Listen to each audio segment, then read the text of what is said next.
Quais são os principais erros que as igrejas cometem na gestão das suas finanças? Se a gente fosse brincar aqui, né, do jogo dos 7 erros, será que a gente encontraria 7 erros ou mais na gestão financeira de uma igreja? A gente já trabalha com igrejas há 21 anos, então a gente tem esse entendimento dos bastidores, porque foi só uma igreja que passou por nós, né? Foram várias e de várias denominações, várias placas, então a gente tem aquele entendimento bem sutil, bem profundo de como funciona a estrutura das igrejas. E fora o que a gente fica sabendo também, a gente tem oportunidade de conhecer, mesmo sem se tornar nossos clientes. A gente já fez auditorias, então tudo isso nos dá base para que a gente possa vir falar sobre essas coisas. E os erros principais, o que seria? Coloca aqui nos comentários o que você acha que seriam os principais erros financeiros na gestão financeira de uma igreja, que você vê ou que você ouviu. Vamos ver se a gente consegue conciliar, se vão ser os mesmos erros que eu vou colocar aqui para você. Mas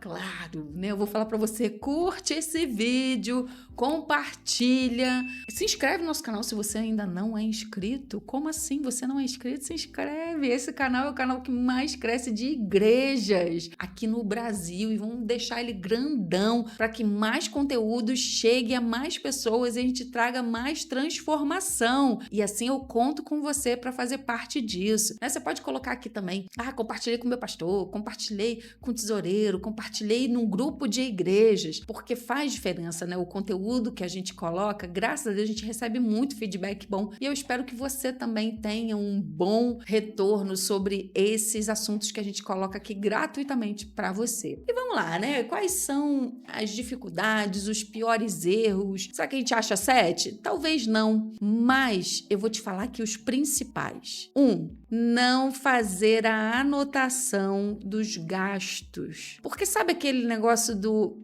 peraí, onde que foi que a gente gastou esse dinheiro? Eu esqueci, eu não lembro. Por quê?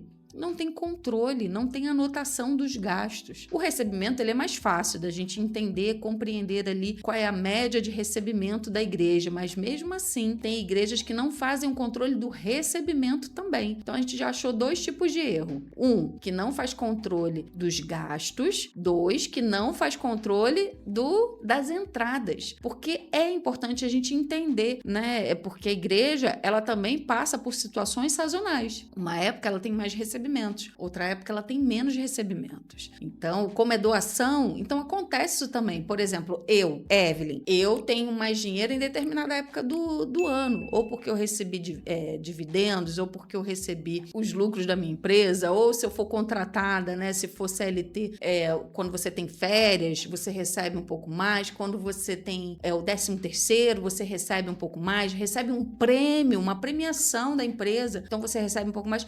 Então, nessas épocas, você consegue contribuir e doar mais também para a igreja. Ou seja, a igreja ela também tem épocas que ela tem maiores recebimentos. Aí, se você não faz controle dos recebimentos, sabe o que você, pastor, tesoureiro, costuma fazer? Pegar lá o saldo do banco, inocentemente, falar assim, a gente tem dinheiro para isso, pode liberar, tá liberado, pode comprar caixa de som, pode comprar microfone novo, mas não faz planejamento com aquele dinheiro. Então, esse é um erro gravíssimo que não pode acontecer. Então, tem que administrar as entradas, não é por saldo de banco que a gente administra as entradas, a gente usa o saldo, mas não é através dele que a gente faz esse controle. Tem que administrar as despesas, porque tem despesas que são fixas e são imutáveis. Mais ou menos. Tem despesas que são negociáveis e a gente tem que observar, porque talvez a gente consiga, né, um valor menor, uma melhor negociação. Então tem que ficar de olho ali nas despesas fixas. E tem as variáveis, que se a gente agir muito com o coração, pode ser que a gente detone o caixa dessa igreja e essa igreja sabe o que fica?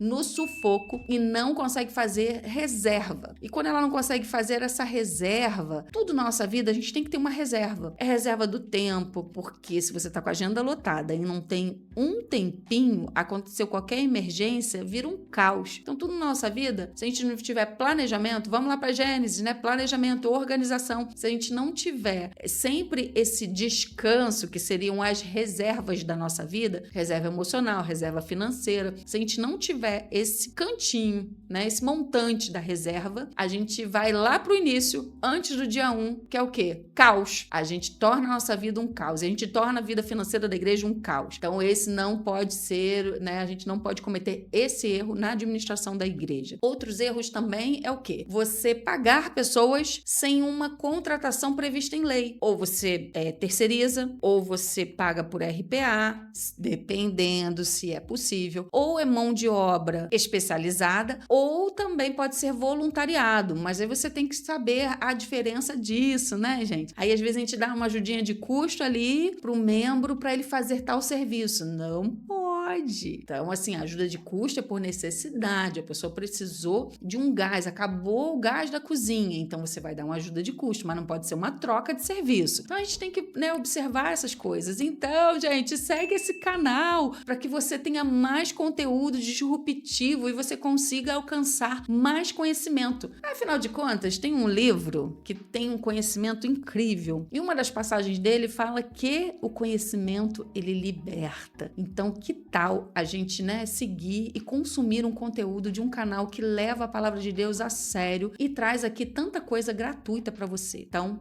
adquira esse conhecimento, liberte-se, né, de algumas coisas e não cometa tais erros na administração da igreja. E se você conhece um tesoureiro, um pastor que está iniciando ou ainda está, né, naquela igreja que ainda é pequena ou mesmo grandiosa, porque até as grandes, elas passam por algumas coisas que elas precisam modificar. Não vou chamar de erros, mas tem que ser feito ajustes para se adequar. E a gente está aqui para ajudar. Inclusive, se você quiser marcar uma agenda para falar com a gente, para trazer sua igreja, para saber mais sobre o assunto, clica aqui no link, né, na descrição para falar conosco ainda hoje, que entraremos em contato o mais rápido possível. Vai ser um prazer enorme poder servir a você também. E não deixa de compartilhar, de curtir e comentar.